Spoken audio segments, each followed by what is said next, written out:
ଫଳାଫଳ ଆମେ ତାଙ୍କର ଟାଙ୍ଗିଛୁ। ଏଇଟା ହେଲା ଦ୍ୱିତୀୟ ଶ୍ରେଣୀର ଶିକ୍ଷଣ ଫଳାଫଳ।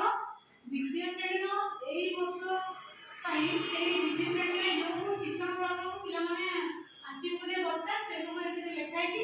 ଏସବୁ ଆମର ଲେସନ୍ ଡାଏରୀ ପ୍ରସ୍ତୁତ କରିବା ପାଇଁ ସାହାଯ୍ୟ କରୁଛି।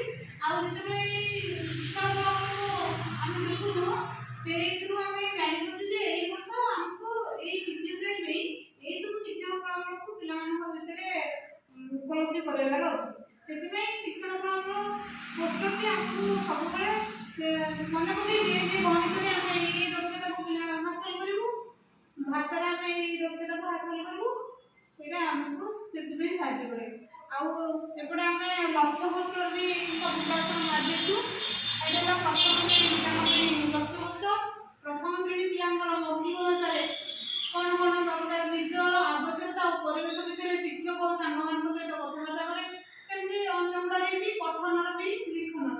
ଏସବୁ ଦେଖିଲେ ଆମେ ପିଲାମାନଙ୍କ ପାଇଁ ପ୍ରଥମ ଶ୍ରେଣୀ ପିଲା କ'ଣ ଲକ୍ଷ୍ୟ ହାସଲ କରିବା ଦରକାର ସେ କଥା ଆମେ ମନେ ରଖିକି ସେଇ ଅନୁସାରେ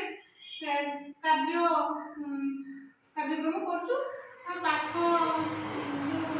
ପ୍ରସ୍ତୁତ କରାହେଲେ ସେଇ ଶିକ୍ଷଣ କାର୍ଯ୍ୟକ୍ରମକୁ ଗୁରୁତ୍ୱ ଦେଉଛି। ସେଇ ଲକ୍ଷ୍ୟକୁ ସେଇ ଶିକ୍ଷଣ ଫଳାଫଳକୁ ଆଖି ଆଗରେ ରଖି ଆମେ ଲେସନ୍ ଡାଏରୀ ପ୍ରସ୍ତୁତ କରୁଛୁ।